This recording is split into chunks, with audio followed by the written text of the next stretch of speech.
आज बच्चा बात करेंगे बसंत मतलब पीला और पंचमी मतलब 5। ये 5 क्या है? एकाग्रता की बहुत ज़रूरत होती है ज्ञान को प्राप्त करने की। प्रकृति क्या करती है? समझाती है कि भैया देखिए आप गलत कर रहे हैं। जो बात 7वें अध्याय में श्री कृष्ण जी ने कही है, कोई एक विरला होगा जो मुझे समझ पाएगा, जो मुझे जान पाएगा। सभी लोगों को बसंत पंचमी और सरस्वती पूजन की हार्दिक शुभकामनाएँ। मैं श्रद्धेय माँ सरस्वती के श्री चरणों में नमन करते हुए माँ से आशा करता हूँ कि माँ हमारे सभी विद्यार्थियों को, श्रोतागणों को अपनी पंच विद्या का ज्ञान देने का वरदान दें।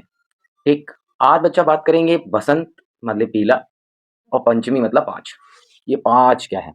जो 5 चीज़ें माता रानी हमको देती हैं, माँ सरस्वती हमें प्रदान करती है। पहली बुद्धि, दूसरी विद्या, तीसरी एकाग्रता, चौथी वाणी और 5वीं रचनात्मकता। हर एक चीज़ पे हम डिस्कस करते हैं। बुद्धि ज़रूरी है। जैसे मैं अपनी लैंग्वेज में कहूँ और माफ़ी करना, जब मैं कभी-कभी जब हम लोग क्लास में पढ़ाते-पढ़ाते परेशान हो जाते हैं और बच्चों को नहीं समझ में आता, तो कभी-कभी फ्रस्ट्रेशन में निकल जाता है कि बुद्धि से पैदल हो क्या? या बुद्धिहीन हो क्या? कि एक ही चीज़ बार-बार मैं तुम्हें समझा रहा हूँ और तुम्हें समझ में नहीं आती। तो बच्चे बेचारे परेशान हो जाते हैं और वो सोचते हैं कि सर जी बताइए ना, कोई दुकान हो, कोई जगह हो, जहाँ से हम बुद्धि खरीद लाएँ। अरे नहीं है तो नहीं है, अब हम क्या करें? तो प्रश्न तो तगड़ा हो जाता है कि हम कर भी क्या सकते हैं? हाँ, इसीलिए माता रानी हमको एक चीज़ देती है, एकाग्रता। एकाग्रता की बहुत ज़रूरत होती है ज्ञान को प्राप्त करने की। और वो एकाग्रता आती कैसे है? ठीक? एकाग्रता मीन्स लॉयल्टी। लॉयल्टी का मतलब क्या है? कि किसी भी एक चीज़ के प्रति समर्पित हो जाना। ठीक? जैसे मैं तुमको एक शायरी सुनाता हूँ। जैसे मैंने अपना फैसला कभी नहीं बदला। प्यासा मर गया लेकिन नल नहीं बदला। कोई पूछे क्या था ऐसा फैसला तो बता देना। कोई पूछे क्या था ऐसा फैसला तो बता देना। चुनाव हार गया लेकिन दल नहीं बदला। That's the meaning of loyalty. ठीक, अब ये जो है, जो माता रानी हमें प्रदान करेंगी 5 चीज़ें, और इन 5 चीज़ों का समन्वयन हमारे अंदर होना चाहिए। ठीक, अब जब ये 5 चीज़ें माता रानी ने हमको दी और हमने इस पे काम किया, अब हम कुछ बन गए।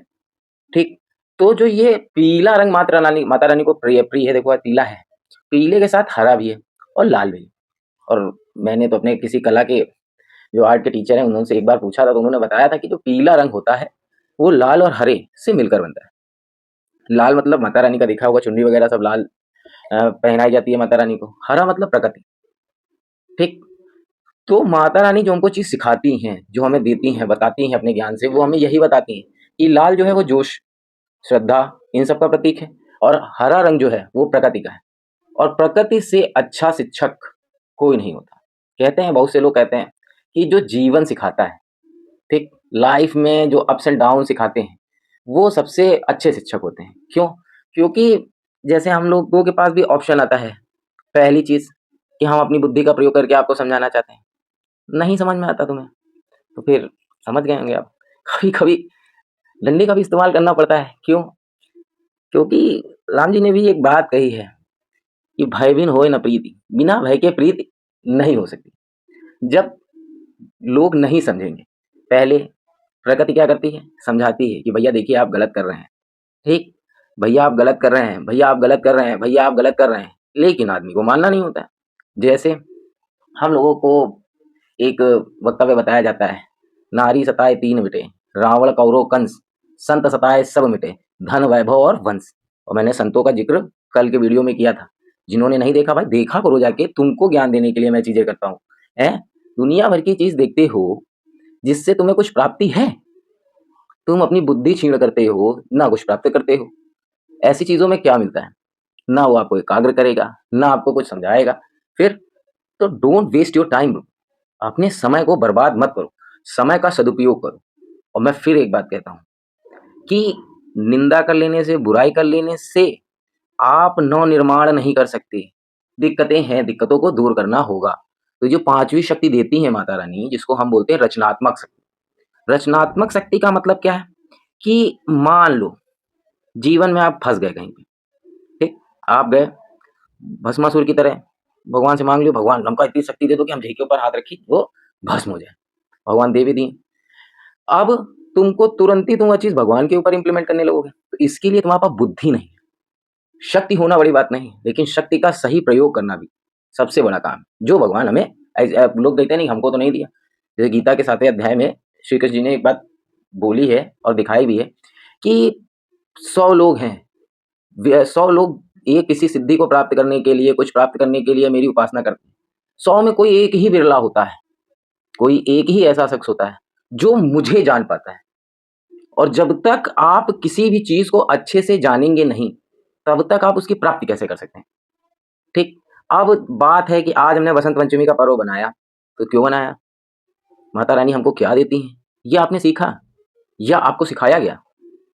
क्या आपने सीखा? आपने सीखा हवन करना। हवन की जो अग्नि है वो सात्विक है और सात्विकता को अपनाने के लिए पहले आपको अपना चरित्र मर्यादित करना पड़ेगा। ठीक? आपने किया? आप कोई भी चीज़ करते हो बच्चा, तो क्यों करते हो? इस चीज़ पे संशय एक बना के रखो, सोचा ज़रूर करो। और जिसमें ये सोचने की क्षमता नहीं होती है, तो उसमें प्राप्ति नहीं होती। सोचना पड़ता रहता है, रचनात्मक यही तो रचना शक्ति है। और ये रचना शक्ति किसमें? ब्रह्मा जी में, क्रिएटर बोला जाता है ना उनको। अब वो रचना शक्ति भी माता रानी आपको देती हैं। ये पंचमी था, 5 चीज़ें थीं और ये 5 चीज़ें क्या थीं? ये ध्यान से पढ़ना और समझना वीडियो में। संडे को 7 बजे मैं लाइव आऊँगा, यूट्यूब पे भी, इंस्टाग्राम पे भी। तो मैं आप सबसे विनती करता हूँ कि जो सीखा है, इस मतलब पूरे वीक मैंने एक ना एक वीडियो डाला है और एक ना एक वीडियो में कुछ सिखाया है। तो मैं ये टेस्ट टाइप का तुम्हारा लूँगा कि तुमने कितना अच्छा तैयार किया। मेरे ज्ञान का मूल्य बिल्कुल व्यर्थ है, अगर मैं उसको आपके जीवन में, आपके विचारों में, आपके संस्कारों में नहीं उतार पाता हूँ। फिर वहाँ पे गुरु की हार होती है। और जहाँ तक मैं तुम लोगों को जानता हूँ अच्छे से, कि तुम मुझसे इतना प्रेम करते हो, कि तुम मेरी हार नहीं होने दोगे। ठीक? अगर तो इसीलिए कह रहा हूँ, इन सब चीज़ों को जब तक आप अपने चरित्र में, अपने आप में उतारेंगे नहीं, तब तक उसका कोई मूल्य नहीं। जो बात 7वें अध्याय में श्री कृष्ण जी ने कही है, कोई एक विरला होगा जो मुझे समझ पाएगा, जो मुझे जान पाएगा। ठीक? तो आपको ये चीज़ समझनी होगी। फिर कह रहा हूँ, कोई भी पर्व हम बना रहे हैं, उससे हमको प्रकृति, वो हमारा भगवान हमको सिखाना क्या चाहता है, इस पे ज़रूर ध्यान दो। ठीक है? और मेरे सभी बच्चे अच्छे से पढ़ो। कोई दिक्कत हो तो आप मुझे बताओ।